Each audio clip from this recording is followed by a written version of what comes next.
قارون کو دولت مل گئی، اتنا بڑا خزانہ تھا اس کے پاس کہ قرآن کہتا ہے کہ ایک جماعت مل کے صرف خزانے کی چابیاں اٹھاتی.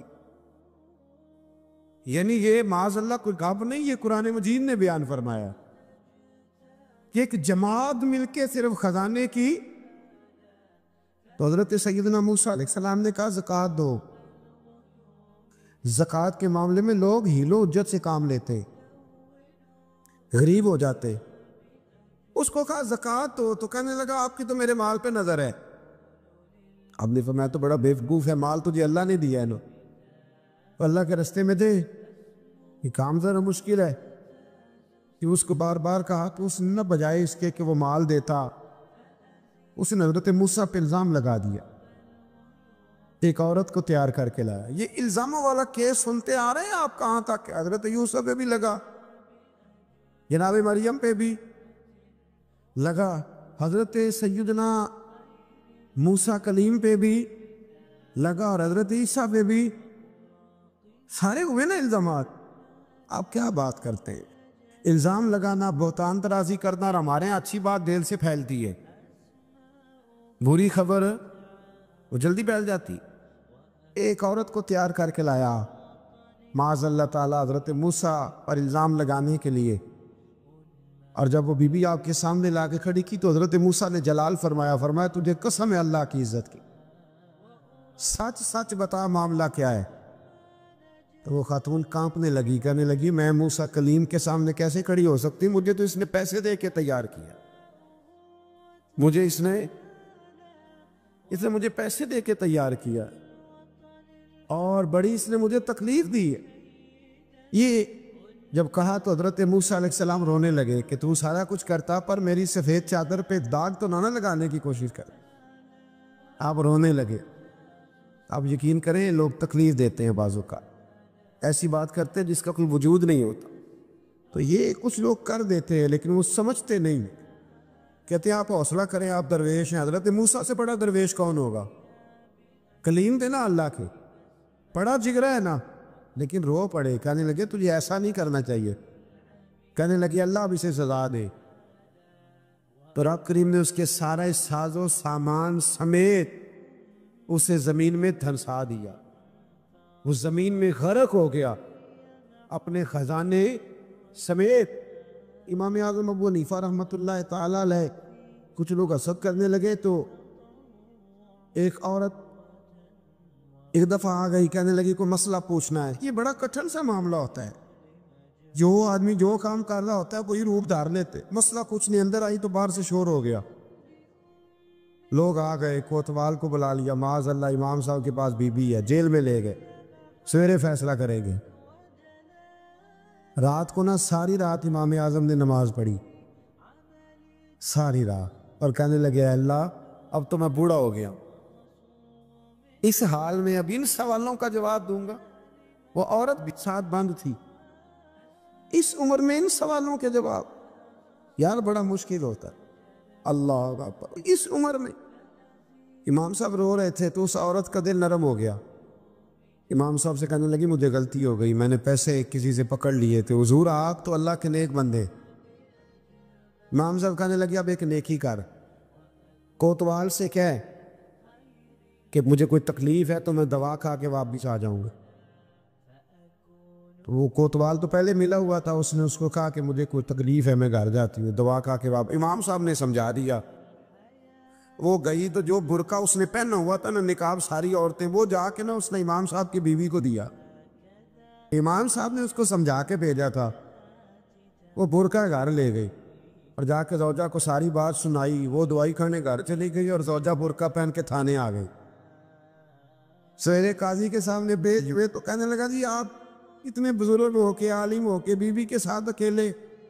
فرمایا میری بیوی ہے تو میں نے اکیلے ہی ہونا تھا اس کے ساتھ، اور کس نے ہونا تھا؟ جناب آپ کی بیوی. فرمایا بلاؤ میرے سسر کو، اور بلاؤ محلے کی 10-12 عورتوں کو بھی دیکھ لے. انہوں نے دیکھا تو امام صاحب کی بیوی نکل آئی. وہ جتنے تھے نا الزام لگانے والے وہ اب غور سے دیکھ رہے تھے. تو ایک کہنے لگا امام صاحب سے یہ کیا ہوا؟ فرمایا قرآن ہے وَتُعِزُّ مَن تَشَاءُ وَتُذِلُّ مَن تَشَاءُ. یہ قرآن ہے. ہونا کیا تھا؟ رب نے اپنا وعدہ سچا کر کے دکھایا ہے. تو اس نے بھی الزام لگایا، پھر سزا یہ ملی کہ وہ ہمیشہ کے لیے زمین میں دھنستا۔ دولت کون دیتا ہے؟ اللہ دیتا ہے نا، تو اگر اللہ کہے تھوڑی سی واپس بھی کرو، بندیاں دے خرچے بات جانتے تھے، تھوڑی سی واپس مانگ لے تو ہاتھ تنگ ہو جاتا ہے۔ کہ خاتون نے ایک دفعہ مجھے پیغام دیا تو میں بڑی اس کی بات سن کے مجھے عجیب لگا۔ وہ کہنے لگی کہ دوسری جگہ میری شادی ہوئی ہے، مجھے طلاق ہو گئی تھی، تو مجھے ایک تانا روز سننے کو ملتا ہے، تو اتنی اچھی ہوتی تو وہاں نہ رہ لیتی۔ تو بھئی یہ کوئی تانے والی بات ہے؟ کو ضروری ہے کہ بیوی غلط ہوتی ہے تو طلاق ہوتی ہے؟ اللہ کے محبوب علیہ السلام کی 2 صاحبزادیوں کو ابو لہب کے 2 بیٹوں نے طلاق بھیج دی تھی، کس کی غلطی تھی؟ تو آپ کیا کہہ سکتے ہیں یہاں کیوں طلاق؟ تو اتنی جلدی بات تھوڑی کر دیں گے آپ، تھوڑی احتیاط فرمائیں بولنے۔ حضرت عبداللہ ابن عباس فرماتے ہیں میرے نبی پاک علیہ السلام نے میری تربیت فرمائی، اور محبوب پاک علیہ السلام نے فرمایا عبداللہ یاد رکھنا، یہ نوجوان دوست میری بات لکھ لیں، پریشان لوگ میری بات لکھ لیں، جن کے پاس قوت فیصلہ نہیں وہ اس بات کو لکھ لیں۔ حضرت عبداللہ ابن عباس فرماتے ہیں میرے نبی پاک علیہ السلام نے مجھ سے فرمایا تھا عبداللہ سن، اگر ساری دنیا مل کے تیرا کوئی نفع کرنا چاہے کر نہیں سکتی جب تک میرے رب کی رضا نہ ہو، اور فرمایا ساری دنیا مل کے تیرا کچھ بگاڑنا چاہے تو عبداللہ بگاڑ نہیں سکتی جب تک رب کریم کی حکمت کا تقاضا نہ ہو۔ لوگوں سے ڈرنا، لوگوں کی طرف دیکھنا، ماحول دیکھ کے اپنے راہ کا تعین کرنا، ہر بندے کے خیالات کے مطابق ڈھلنے کی کوشش کرنا، فلانا نہ ناراض ہو جائے، فلانا نہ ناراض ہو جائے، وہ جس نے ہونا ہو جائے، بس رب رسول ناراض نہ ہو۔ اپنی زندگی میں اپنے مالک کو مولا جان کے، بل اللہ مولاکم، اللہ تمہارا مولا ہے، وَهُوَ خَيْرُ النَّاصِرِينَ، وہ بہترین مددگار ہے۔ توجہ جب بھی کریں رب کی جانب کریں، اپنے دل کا قبلہ درست رکھیں، سوچوں کے زاویے سیدھے رکھیں۔ میرے بھائی مالک جب بندوبست کر دے نا، جب مالک بندوبست کر دے پھر ایسا بندوبست کرتا ہے کہ لوگوں کے پاس نا چارہ نہیں رہتا۔ حضرت مریم رضی اللہ تعالی عنہا پاک باز تھی، مسجد میں رہی تھی، پر مالک کی حکمت کے تقاضے بڑے عجیب ہے نا۔ پھر جناب مریم کو اللہ تعالیٰ نے بغیر شوہر کی اولاد عطا کر دی۔ یہ بات ہی ایسی تھی، کسی نے کہا تھا کہ مخلوق تو فنکار ہے اس درجہ کے پل بھر میں سنگے در کعبہ سے بھی اصنام تراشے، تم کون ہو کیا چیز ہے داغے کبابی، لوگوں نے تو مریم پہ بھی الزام تراشے۔ تو لوگوں نے کہا کدھر سے لے آئی بچہ، تیرا باپ تو ایسا نہیں تھا، کہاں سے لے آئی؟ اللہ کرے میں آپ کو سمجھا سکوں، ذرا اپنے آپ کو وہاں کھڑا کریں کہ ایک پاک باز عورت، پاک باپ کی بیٹی، طیب ماں کی بیٹی، اور اللہ کے گھر میں پرورش پانے والی خاتون، ایک وہ وقت اور ایک یہ وقت کہ اس عورت کو کٹہرے میں کھڑا کر کے پوچھا جا رہا ہے کہ معاذ اللہ تیری گود میں بچہ جائز نہیں ہے، کہاں سے لائی ہے؟ اب خود سے صفائیاں بندہ کتنی کو دے، کتنی کو وضاحتیں کرے۔ اور میں نے تو اپنی زندگی میں دیکھا ہے زیادہ وضاحت دینے والے کو بھی لوگ جھوٹا سمجھنے لگ جاتے ہیں، زیادہ وضاحت دینے پر بھی لوگ کمزوری کا اظہار سمجھتے ہیں کہ کمزور پڑ گئے۔ آپ صلح کی کوشش کرتے ہیں، سامنے والا بزدل سمجھ لیتا ہے، زیادہ وضاحتیں بھی کمزور کر دیتی ہیں۔ اب حضرت مریم کو کٹہرے میں کھڑا کر کے کہا بچہ کس کا ہے؟ تو پھر خدا بندوبست جب کرے، اللہ جب مددگار ہو، تو پھر حضرت مریم کی گواہی درختوں سے نہیں دلوائی، اس نے پتوں سے نہیں دلوائی، پھر فرشتے نہیں بھیجے۔ حضرت مریم کہنے لگی مجھ سے نہ پوچھو، وہ جو پنگوڑے میں ہے اسی سے پوچھ لو، ان سے پوچھو نا، وہ کون ہے پوچھ لو، ان سے کر لو سوال۔ انہوں نے کہا پنگوڑے میں چند دنوں کا بچہ یہ جواب دے گا؟ مددگار تھا رب، ان کی برات کا اعلان کرنا تھا مالک نے، اور جب مالک اعلان کر دے، جب مالک تیری صفائی دینا چاہے، جب مالک تجھے دنیا کے سامنے نکھارنا چاہے تو پنگوڑے میں لیٹے حضرت عیسیٰ بول کے کہنے لگے انی عبداللہ آتانی الکتاب، فرمایا میں اللہ کا بندہ ہوں، رب نے مجھے کتاب عطا کر کے نبی بنا کے دنیا میں بھیجا ہے، میں اللہ کا بندہ ہوں، کتاب لے کے آیا ہوں، نبی بن کے آیا ہوں۔ پھر پنگوڑے سے اعلان ہو گیا، پھر بچہ بول پڑا، اور یہ ایک دفعہ نہیں بات ہوئی۔ یہ بنی اسرائیل میں ایک جریج نام کے شخص بھی تھے جو نماز پڑھ رہے تھے، بعض نے لکھا ہے نفل نماز تھی، اماں نے پکارا تو آئے نہیں، تو ماں کے منہ سے نکل گیا تو اتنی دیر تک مرے گا نہیں جب تک کسی بے حیا عورت کا منہ نہ دیکھ لے۔ تو وہ عبادت گزار تھے، لیکن لوگوں نے ان کی عبادت، ریاضت، پرہیزگاری کو نہیں دیکھا، بس ایک عورت کو بھیج کے الزام لگوا دیا۔ وہ عورت آیا جایا کرتی تھی، اب آ جاتی ہیں عورتیں، مسئلہ پوچھنے کی نیت سے بھی آ جاتی ہیں۔ ماحول میں کچھ جگہ ایسی بھی ہیں جہاں عورتیں دم کرانے کے بہانے آ جاتی ہیں۔ وہ خاتون آتی جاتی تھی اس خانقاہ پہ، آستانے پہ، یہ بخاری میں موجود ہے، پھر اس نے کہا میری گود میں جو بچہ ہے یہ انہی کا ہے۔ مجھے بتائیں کیسے بندہ وضاحت دے؟ حالات خراب ہو گئے، لوگ کٹیا جلانے لگے، ماحول اور طرح کا بن گیا۔ میرے نبی پاک علیہ الصلوۃ والسلام فرماتے ہیں پھر اس رب کے بندے نے کہا مالک تو کریم ہے، تیری مشیت کا تقاضا آیا جو میری ماں نے جملے بولے تھے، اور اب میں وضاحت دینے کے قابل نہیں رہا، اب تو ہی کرم کرے گا تو دروازہ کھلے گا۔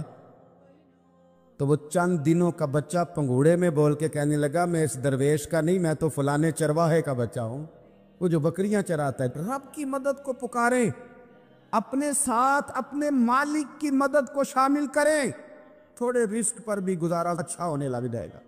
سارے لوگ آپ کو گرانے کی تدبیریں کر رہے ہوں گے اور مالک آپ کو عزتیں عطا فرما دے گا، اس کی بارگاہ سے حکمت کا تقاضا اور ہو جائے گا۔ ہم نے ساری زندگی لوگوں کو راضی کرنے میں گزار دی، ساری زندگی بڑھاپا آ گیا بچوں کو پالتے، اور بچوں نے آخری عمر میں کہہ دیا ابا اگر کوئی ڈھب کا کام کر لیتے تو آج ہمارے دن بھی پھر نہ جاتے۔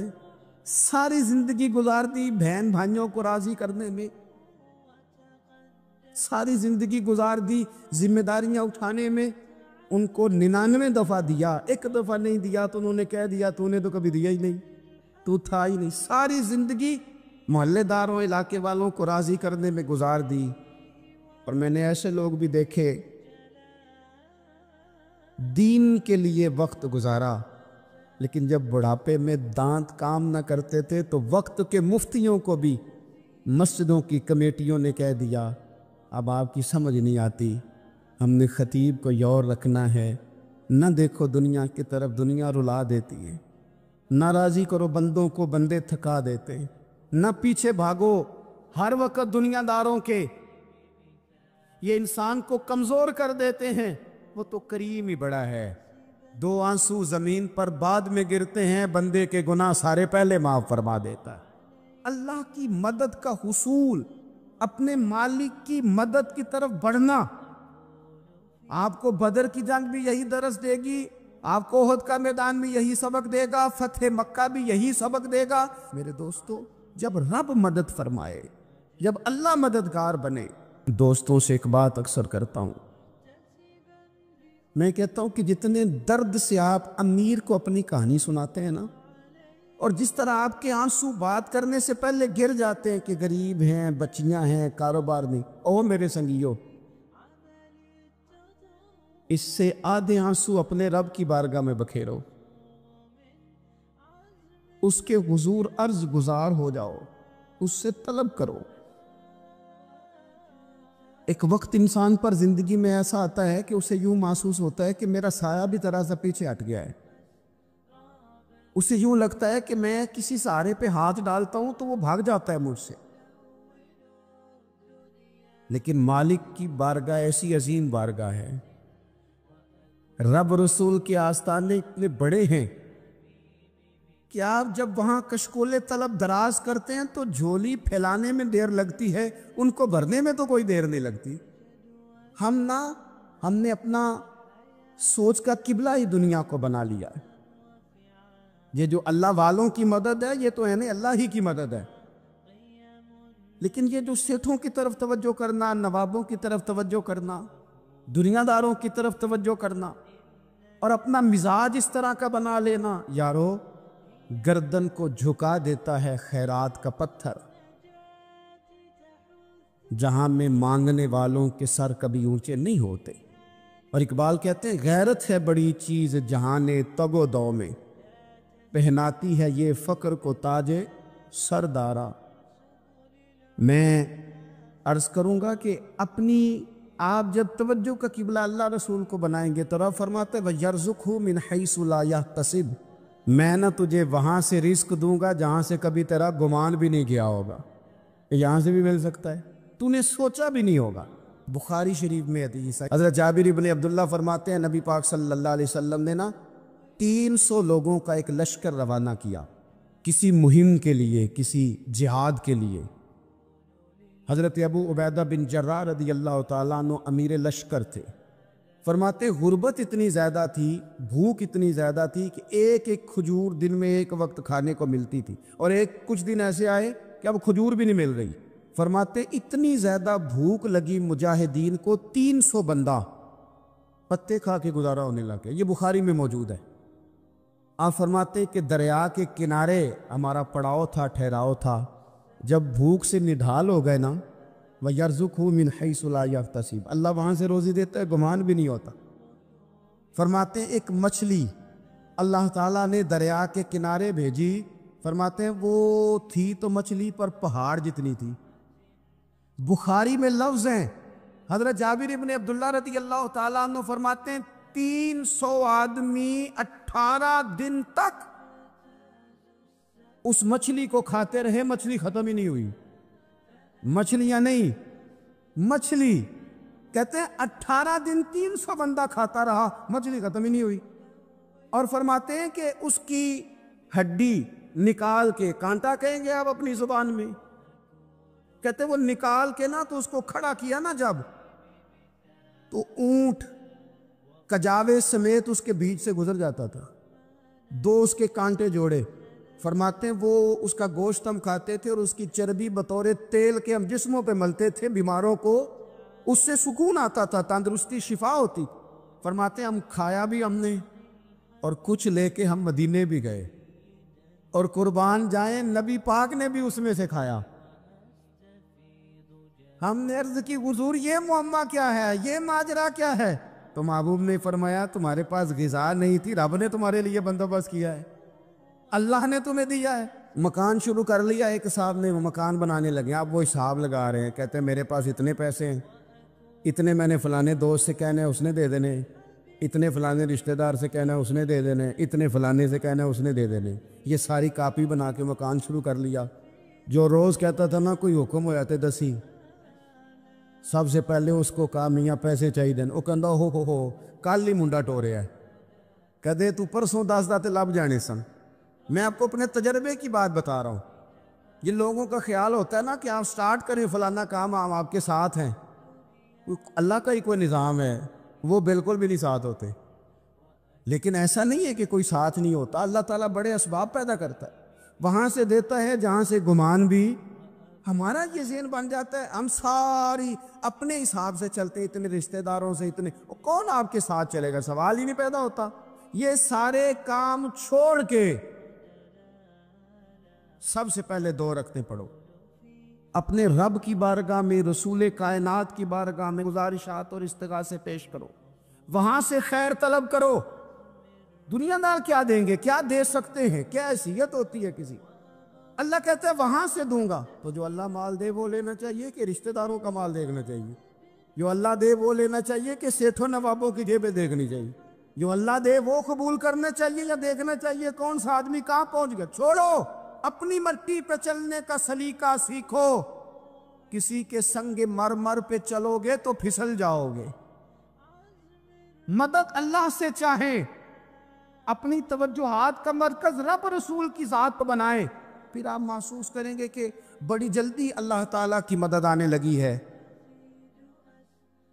کبھی آپ صرف کہہ دیں نا میرا رب میرے ساتھ ہے، اس لفظ میں اتنی طاقت ہے کہ دشمن ویسے زہر ہو جاتا ہے، زندگی میں کسی سے بھی لڑائی ہو اچھی طرح سوچ لیں کہ اللہ اس طرف ہے یا اس طرف ہے۔ اگر آپ زیادتی پہ ہیں تو پھر رب مظلوم کی جانب ہے۔ اگر اللہ کی مدد آپ کے ساتھ ہے تو دنیا کی کوئی طاقت آپ کو گرا نہیں سکتی، اور اگر آپ مظلوم کے مقابلے میں ظالم بن کے آپ کھڑے ہو گئے ہیں اور آپ نے رویہ وہ اختیار کیا ہے کہ جس میں مدد نہیں آئے گی، تو پھر یاد رکھ لیں کہ آپ کوئی بھی ہیں، کہاں بھی ہیں، آپ کمزور ہیں۔ طاقتور تھے ابتدائے اسلام میں، ظاہری طاقت تھی کفار مکہ کے پاس، وہ ڈنڈوں سے مارتے تھے غریبوں کو، ان کے ہاتھوں میں ڈنڈے تھے، پر خدائی طاقت ان مظلوموں کے ساتھ تھی۔